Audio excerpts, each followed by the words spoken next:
Jadi ya mas sekalian yang dimuliakan Allah Subhanahu wa taala, ternyata biografi Nabi itu tidak hanya satu ya. Sementara ini mungkin kita lebih mengenal ketika orang bicara biografi Nabi, maka kita mengenal istilah sirah nabawiyah ya. Padahal ternyata ada istilah magozi. Magozi artinya catatan-catatan kepahlawanannya Nabi. Ada dalail, ada syama'il ya.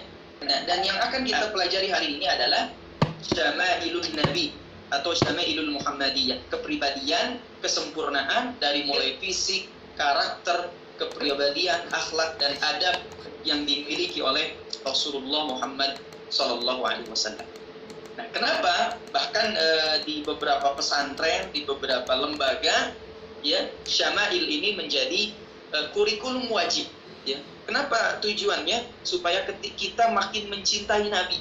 Orang hanya bercerita, oh Nabi itu melakukan ini dan itu, kronologi Nabi lahir kapan, tanggal sekian, wafat tanggal sekian, Isra Mi'raj terjadi tanggal sekian, dia hanya begini ya. Tapi syama'il ini berbicara berkaitan dengan tadi fisik. Oh ternyata kenapa Nabi itu kita cintai, sebab satu, secara fisik tentu Nabi adalah sempurna begitu ya. Nabi memiliki kesempurnaan fisik, Nabi memiliki kesempurnaan segalanya ya, dari mulai fisiknya, dari mulai pemikirannya, dari mulai ijtihadnya Nabi ya, sikapnya Nabi, akhlaknya Nabi, semuanya sempurna.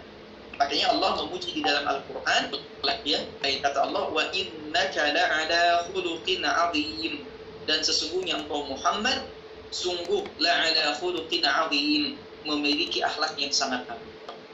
Jemaah sekalian yang dimuliakan Allah Subhanahu wa taala, insyaallah pada kesempatan siang hari ini kita membahas tentang bab ketiga di Syama'il Muhammadiyah ini, yaitu bab tentang rambutnya Rasul sallallahu alaihi wasallam. Ya, maka disebutkan di sini babun ma jaa fi sya'ri Rasulillah sallallahu alaihi wasallam. Bab yang menjelaskan tentang rambutnya Rasulullah sallallahu alaihi wasallam. Kalau kita baca kitab Syama'il ini, ternyata para ulama membagi istilah rambut Nabi itu ke dalam 3. Ya.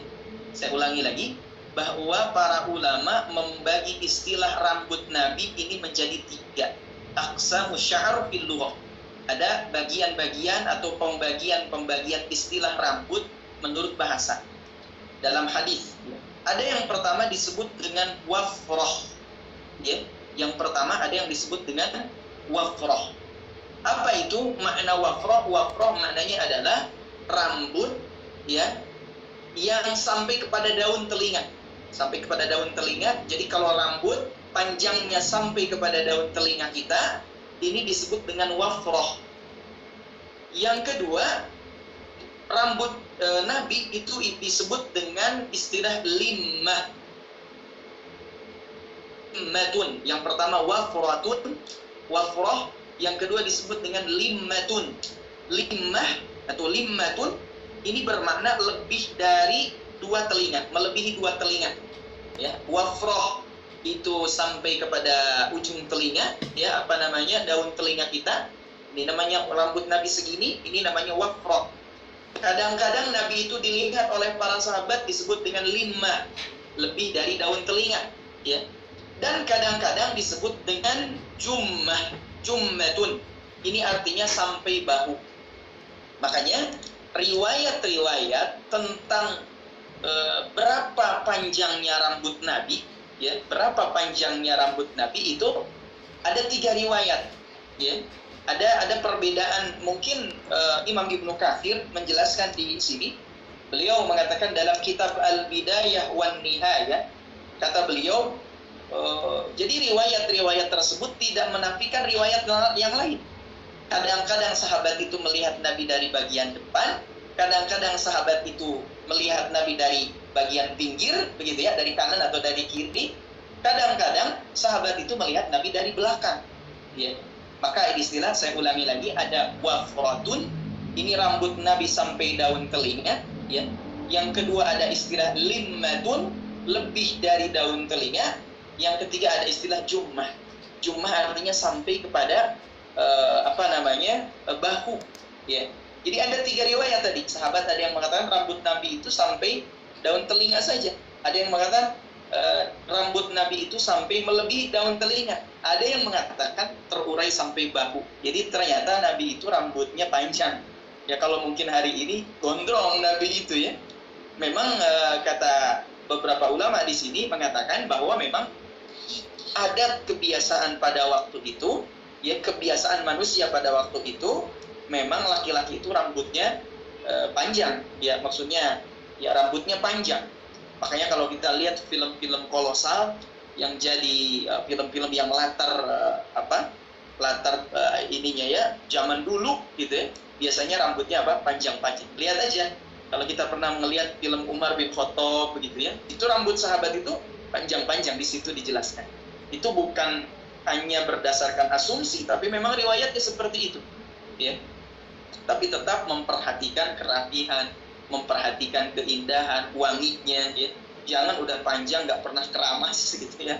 Nah, tetap memperhatikan hal-hal tersebut. Nah, jemaah sekalian, pertama di sini penulis mengutip hadis dari Ali bin Hujr. Ali bin Hujr dari Anas bin Malik, ya. Bismillahirrahmanirrahim. Qala al-musannif rahimahullah, berkata Imam At-Tirmidzi, haddatsana Ali bin Hujr, menceritakan kepadaku Ali bin Hujr. Qala, berkata, akhbarana Ismail bin Ibrahim, mengabarkan kepada kami Ismail bin Ibrahim, an Humaid, dari Humaid, an Anas bin Malik, dari Anas bin Malik. Qala, berkata Anas, ya, Anas, siapa Anas bin Malik? Anas bin Malik ini adalah maula Rasulullah SAW, adalah pelayannya Rasulullah SAW, ya. Anas bin Malik, Anas bin Malik. Malik ini siapa ibunya? Ibunya Ummu Sulaim, ya, ibunya Ummu Sulaim. Ketika Rasulullah SAW datang ke Madinah, itu banyak di antara kaum Ansar ini memberikan hadiah kepada Nabi. Ada yang berupa harta dan seterusnya. Datang Ummu Sulaim kepada Nabi SAW, ya Rasulullah, aku tidak punya apapun kecuali aku punya anakku ini, namanya Anas, yang dia akan berkhidmat, akan menjadi pelayanmu. Makanya yang membawakan air, ya, yang membawakan sandal atau membawakan sepatunya Nabi ini adalah sahabat Anas bin Malik radhiyallahu taala anhu. Dan Anas bin Malik adalah salah seorang sahabat yang diberikan usia yang panjang. Ya, sebagian riwayat mengatakan 130 tahun. Anaknya juga banyak, ya, wafat di kota Kufah atau Basrah begitu di Irak, ya. Bahkan sebagian ulama mengatakan Al-Imam Abu Hanifah ini pernah mengambil ilmu langsung dari Anas bin Malik. Apa kata Anas bin Malik tentang rambutnya Nabi? Kana sya'ru Rasulillah sallallahu alaihi wasallam, adalah rambutnya Rasul sallallahu alaihi wasallam ila nisfi udunaihi, sampai tengah-tengah telinga beliau.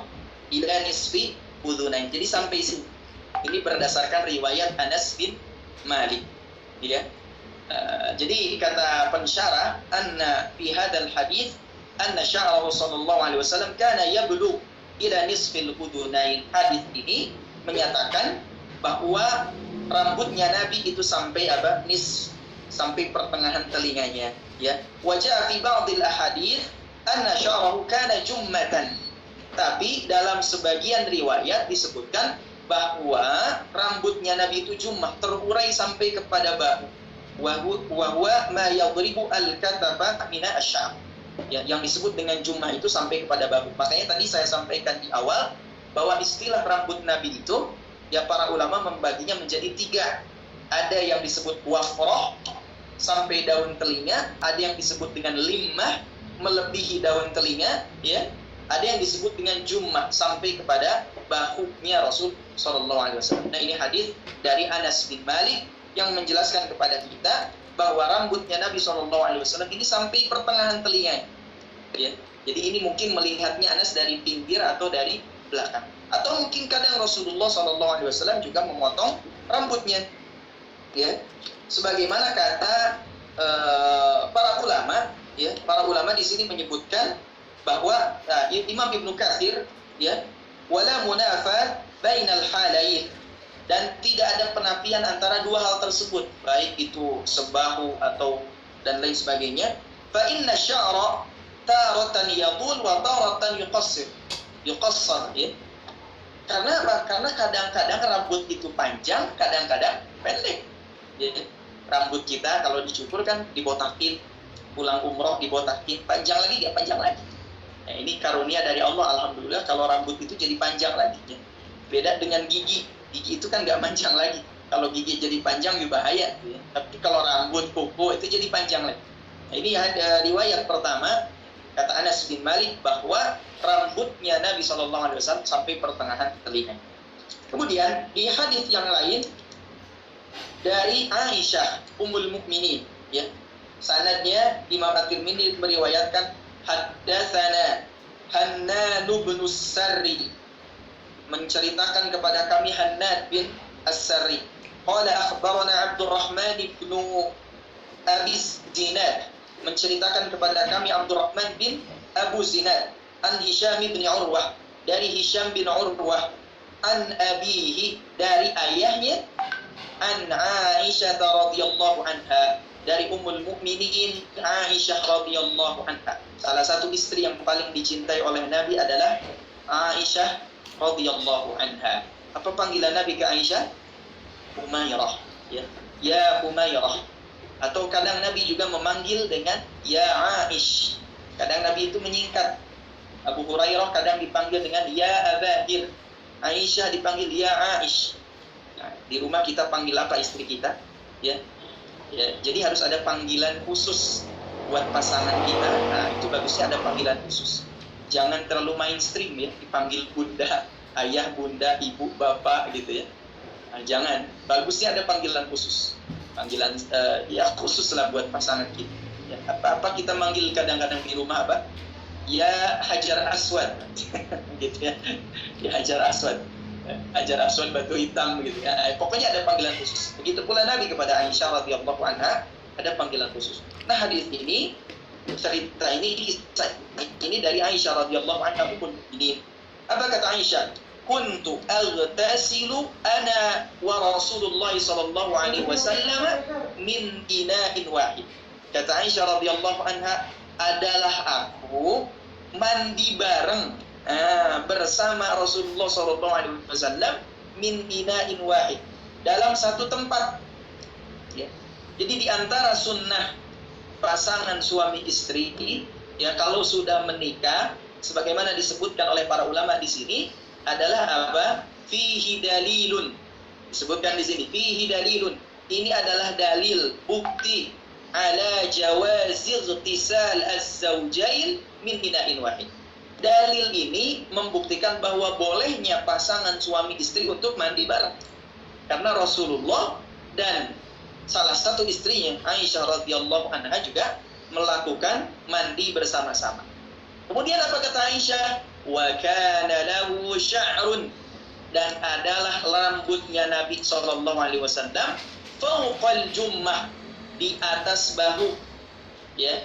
Jadi hampir sama, di atas bahu, wa dunal wafrah, di atas bahu tetapi di bawah dua telinga, al-wafrah, ya.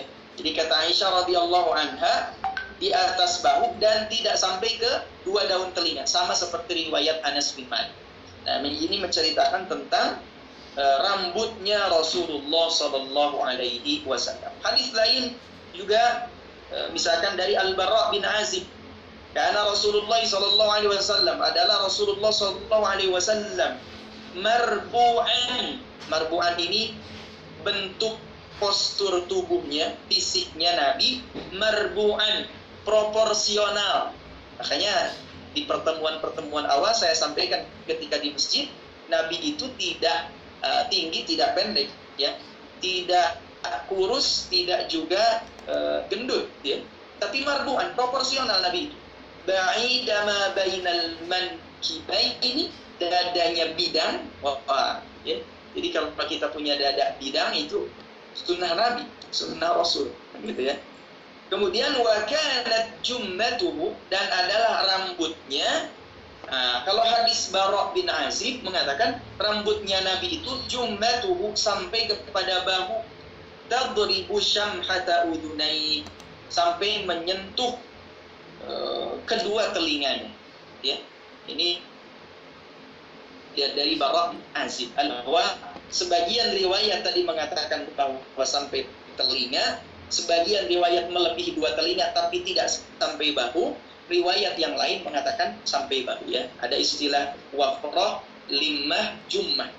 Wafrah sampai telinga atau sampai daun telinga, limmah melebihi daun telinga atau mungkin sampai leher, jummah terurai sampai bahu. Ya. Nah, kemudian hadis yang lain, ada seorang sahabat, kata Abu Qatadah, hadis ini dari Abu Qatadah, qultu li Anas, aku bertanya kepada Anas. Tadi sudah dijelaskan biografinya Anas bin Malik. Kaifa kana sya'ru Rasulillah sallallahu alaihi wasallam, bagaimana bentuk atau panjangnya rambut Nabi sallallahu alaihi wasallam? Ya, nah ini bentuknya rambutnya Nabi. Ya, kalau tadi disebutkan panjangnya sampai mana, kalau ini tentang gimana rambutnya Nabi, lurus ataukah keriting atau bagaimana? Ya, maka qala Anas menjawab, lam yakun bil ja'li wala bis sabti. Rambut Nabi itu, kata Anas bin Malik, tidak keriting dan juga tidak lurus. Kana yablughu sya'ruhu, adalah rambutnya Nabi sallallahu alaihi wasallam, syajmata udunaihi, menyentuh kedua telinganya. Ini kata Anas bin Malik. Jadi rambutnya tidak lurus, tidak keriting dan menyentuh kedua telinganya Rasulullah sallallahu alaihi wasallam. Nah, ini hadis-hadis tentang bagaimana bentuk rambutnya Rasulullah sallallahu alaihi wasallam, ya. Nah, kemudian jamaah sekalian yang dimuliakan Allah Subhanahu wa taala, ini kemudian bagaimana model rambutnya Nabi, ya? Model rambutnya Nabi, apa disisirnya misalkan ke belakang atau disisirnya ke depan, ya, atau dibelah dua atau dibelah pinggir. Nah, ini bagaimana, ya? Hadis dari Ummu Hani binti Abi Thalib, qalat, kata Ummu Hani, qadima Rasulullah sallallahu alaihi wasallam, Nabi sallallahu alaihi wasallam datang Makkah, ke Mekah, qadmatan, sekali datang, walahu arba'u ghadaira, dan rambutnya ada 4 gelombang. 4 gelombang, Allah alam yang disebut dengan 4 gelombang ini, ya. Nah, nanti ada di dalam bab yang lain menjelaskan tentang bagaimana Rasul menyisir, ya, bagaimana yang Rasul itu nyisirnya dari mana ke mana, begitu. Ya, kenapa kita harus mengetahui ini? Sebetulnya ini supaya kita makin cinta dengan Nabi, ya. Dan memang sebagaimana dijelaskan di awal bahwa yang disebut dengan sunnah, ya, itu ada 3. Ya, saya ulang lagi sedikit. Sunnah itu ada 3. Ya. Sunnah itu maknanya apa? Maknanya kebiasaan. Maka para ulama menyebutkan sunnah itu ada 3. Satu disebut dengan sunnah berupa khususiyah, kekhususan, kebiasaan yang sifatnya khusus saja buat Nabi SAW. Ya, seperti Nabi wajib sholat malam, tapi umatnya boleh. Nabi tidak boleh menerima zakat, haram menerima zakat, umatnya boleh. Ada yang kedua, namanya sunnah sunnah adiyah, ya, sunnah yang berupa kebiasaan saja. Seperti Nabi rambutnya gondrong, Nabi rambutnya panjang, gitu. Bukan berarti kita harus, ini sunnah yang, bukan berarti itu sunnah yang harus diikuti, tapi memang kebiasaan pada waktu itu, ya. Tapi sebagian ulama menyebutkan kalau kita melakukan itu karena cinta dengan Nabi SAW, maka insya Allah mendapat pahala. Tapi rambut panjangnya Nabi itu tidak. Kalau kita kan panjang sekarang, rata-rata kalau panjang itu, ya, apalagi di kantor kelihatan, ya. Nabi itu dijelaskan nanti bagaimana di hadis-hadis lain, bagaimana Nabi itu selalu kelihatan rambutnya pakai minyak gitu, ya.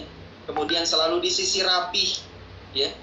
Jadi kata Ummu Hani, Nabi ini punya 4 gelombang rambut. Di hadis lain, ya, ini banyak dari Anas, ya. Kata Anas bin Malik, anna sya'ra Rasulillah sallallahu alaihi wasallam sesungguhnya rambut Nabi Shallallahu Alaihi Wasallam kana ila ansafi udunai, sampai kepada pertengahan kedua telinganya, sampai pada pertengahan kedua telinganya. Nah, ini disebutkan ya hadis-hadis tentang bagaimana Rasulullah Shallallahu Alaihi Wasallam bentuk rambut Nabi Shallallahu Alaihi Wasallam. Nah, berikutnya jemaah sekalian, nah ini sedikit menjelaskan tentang bagaimana Nabi merapihkan rambutnya. Haddatsana Suwaid bin Nasr, menceritakan kepada kami Suwaid bin Nasr. Haddatsana Abdullah bin al-Mubarak, menceritakan kepada kami Abdullah bin al-Mubarak an Yunus bin Yazid, dari Yunus bin Yazid, an Az-Zuhri, dari Az-Zuhri qala, berkata haddatsana Ubaidullah bin Abdullah bin Utbah, dari Ubaidillah bin Abdullah bin Utbah an Ibni Abbas, dari Ibnu Abbas. Jadi ini hadis ini bersumber dari sahabat Ibnu Abbas, salah seorang sahabat Nabi yang ketika Rasulullah SAW wafat usianya antara 13 dan 15 tahun. Ya, Ibnu Abbas ini dikenal sebagai orang yang faqih, orang yang berilmu, salah seorang ulamanya di kalangan sahabat.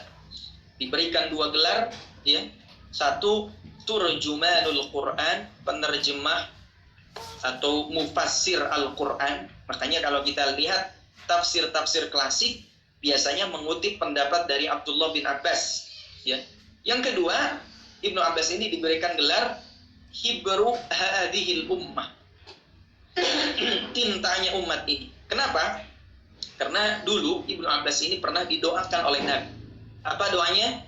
Allahumma faqihhu fid dini wa 'allimhu ta'wil. Allahumma ya Allah, faqihhu, berikanlah padanya pemahaman, kepada Ibnu Abbas pemahaman fid din, dalam urusan agama, wa 'allimhu ta'wil, dan ajarkan padanya ilmu ta'wil, ilmu tafsir. Ya, makanya salah seorang ulama di kalangan sahabat adalah Ibnu Abbas. Apa kata Ibnu Abbas? Anna Rasulullah sallallahu alaihi wasallam, sesungguhnya Rasulullah sallallahu alaihi wasallam kana yasdilu sya'rah, adalah Rasulullah itu kalau nyisir rambut itu selalu ke belakang. Ya. Jadi kalau rambutnya Nabi disisir itu ke belakang, disisirnya ke bagian belakang. Karena Rasulullah sallallahu alaihi wasallam yasdilu ra'sahu, yasdilu sya'rah, nyisirnya ke bagian belakang. Wa kana al-musyrikuna, dan adalah orang-orang musyrik, yafriquna ru'usahum, mereka juga selalu nyisirnya ke belakang. Ya. Wa kana ahlul kitab, adapun ahlul kitab,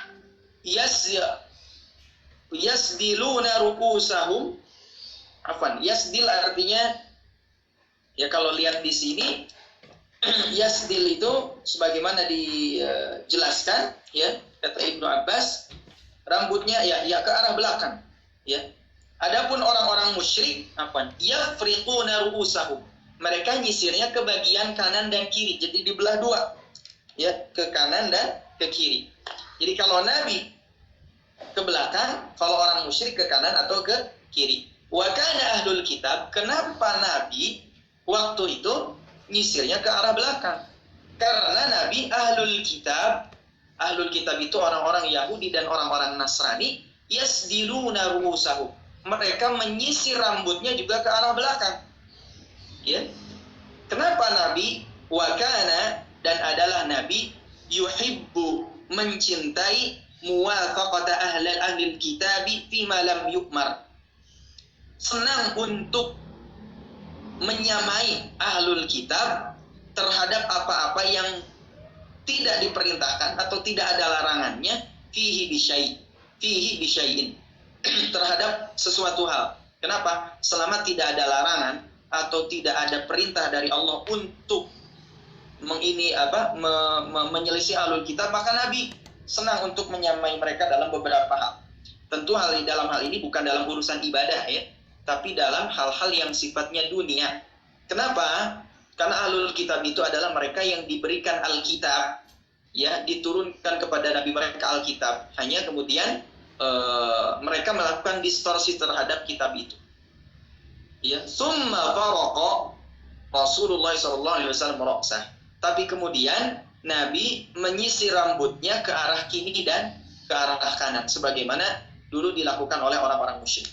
Nah, pertanyaannya kan, kalau nyisir rambut ini masalah ibadah atau masalah dunia? Ya, tentu ini masalah dunia, masalah muamalah, ya masalah penampilan. Ini tidak ada kaitannya dengan masalah ibadah.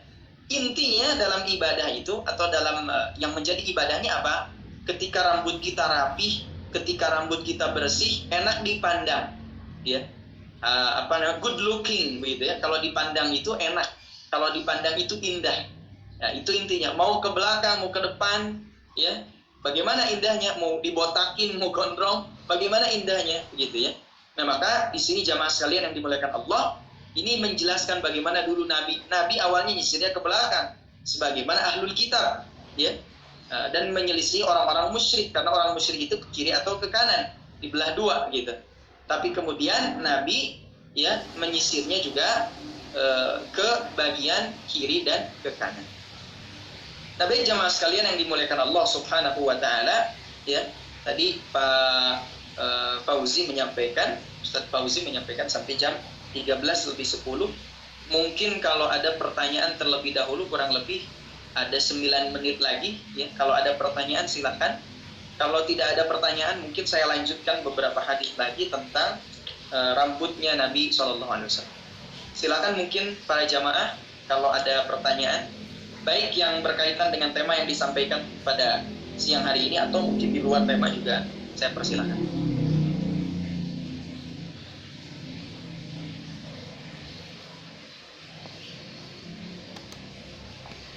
Untuk Silakan yang mau bertanya. Assalamualaikum Ustaz. Waalaikumsalam warahmatullahi wabarakatuh. Ya, Anda bertanya mengenai tentang pakaian Ustaz. Mungkin belum sampai ya, ini baru sampai Siap. rambut ya. Siap. Ya, terkait dengan pakaian, kita juga mendapati hadis tentang isbal Ustaz ya. Ya. Perihal ini, apakah itu berkaitan dengan penampilan atau memang itu ada perintah atau sunnah dari Nabi Muhammad SAW? Baik. Artinya dengan adanya perintah, maka kita wajib kita untuk mengikutinya. Siap. Mohon tanggapannya dari Ustaz. Baik. Barakallah. Ini pertanyaan yang sangat bagus ya, tentang ma hukmu al-isbal. Ya. Apa hukum tentang isbal? Bismillah, alhamdulillah. Apa makna isbal? Isbal itu secara bahasa artinya menjulurkan pakaian melebihi mata kaki. Ya, ini harus diperhatikan, menjulurkan pakaian melebihi mata kaki. Para ulama sepakat para ulama, ini catatan, sepakat para ulama bahwa menjulurkan pakaian melebihi mata kaki disertai dengan kesombongan itu hukumnya haram. Nah, ini jangan sampai salah paham ya. Menjulurkan mata kaki melebihi mata kaki, menjulurkan pakaian melebihi mata kaki disertai dengan kesombongan, ijma, sepakat para ulama bahwa hukumnya haram. Ya. Adapun ketika menjulurkan pakaian melebihi mata kaki tidak disertai dengan sombong, di sini ada khilaf, ada perbedaan pendapat para ulama. Kenapa sampai terjadi khilaf? Yang pertama, karena membaca hadis-hadis tentang isbal itu, kalau dibagi hadis tentang isbal itu ada dua tanda, ya. Satu, ada hadis yang mutlak, ya, hadis yang mutlak. Dua, ada hadis yang muqayyad. Apa makna mutlak? Mutlak artinya tidak dibatasi dengan sesuatu. Contoh begini, dalam salah satu hadis disebutkan hadis yang mutlak. Contoh hadis yang mutlak, ya.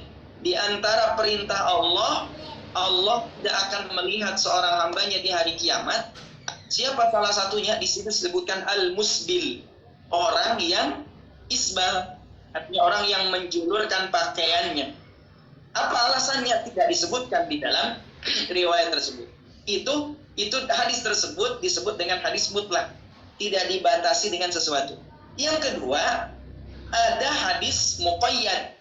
Apa hadis muqayyad? Hadis yang dibatasi dengan sesuatu. Contoh, man jarra saubahu, ya, man jarra saubahu khuyala lam yanzurillah yaumal qiyamah.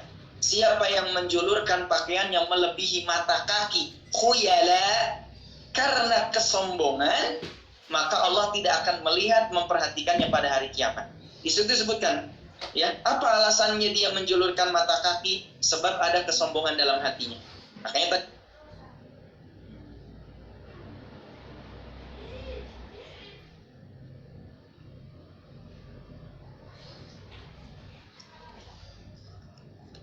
suaranya nggak muncul ya? pencet kali. Halo? Suaranya Iya, nggak sekarang. muncul, Tad. Mungkin diulangi, Ustaz. Tadi suaranya nggak muncul. Iya. Yang nggak munculnya dari mana tadi? Sudah jelas? Ya, sekarang sudah jelas. Baik, baik. Balik lagi ya. Jemaah sekalian, jadi kalau dikumpulkan hadis-hadis itu, ya, kalau dikumpulkan hadis-hadis itu tadi ada muqayyad dan mutlak. Makanya para ulama sepakat, ya, jika menjulurkan mata kaki, menjulurkan pakaian melebihi mata kaki diiringi kesombongan, haram. Diiringi kesombongan haram, sepakat. Ya, apa yang haramnya kesombongannya itu? Tapi kalau menjulurkan pakaian melebihi mata kaki, ya, melebihi mata kaki tidak sombong, maka khilaf di sana para ulama. Ya. Contoh, Imam Hanafi memandang ubah. Makanya satu ketika ada riwayat Imam Hanafi itu pakai selendang, pakai baju yang bajunya mewah, bahkan sampai melebihi mata kakinya. Maka ada salah seorang muridnya, sahabatnya bertanya, "Wahai Imam, bukankah ini dilarang oleh Rasulullah SAW?" Apa jawaban Imam Hanafi? Kata Imam Hanafi, aku tidak seperti apa yang dikatakan oleh Nabi. Maksudnya, aku berpakaian seperti ini bukan karena kesombongan. Itu yang pertama. Yang kedua, pendapat Imam Syafi'i. Imam Syafi'i memandang bahwa menjulurkan pakaian melebihi mata kaki itu hukumnya makruh. Itu hukumnya makruh karoha, ya. Tidak haram tapi makruh. Yang ketiga, pendapat sebagian ulama Hanabilah, ya, pendapat sebagian ulama Hanabilah yang mengatakan bahwa menjulurkan pakaian diiringi kesombongan atau tidak sombong, maka itu hukumnya haram. Sebagian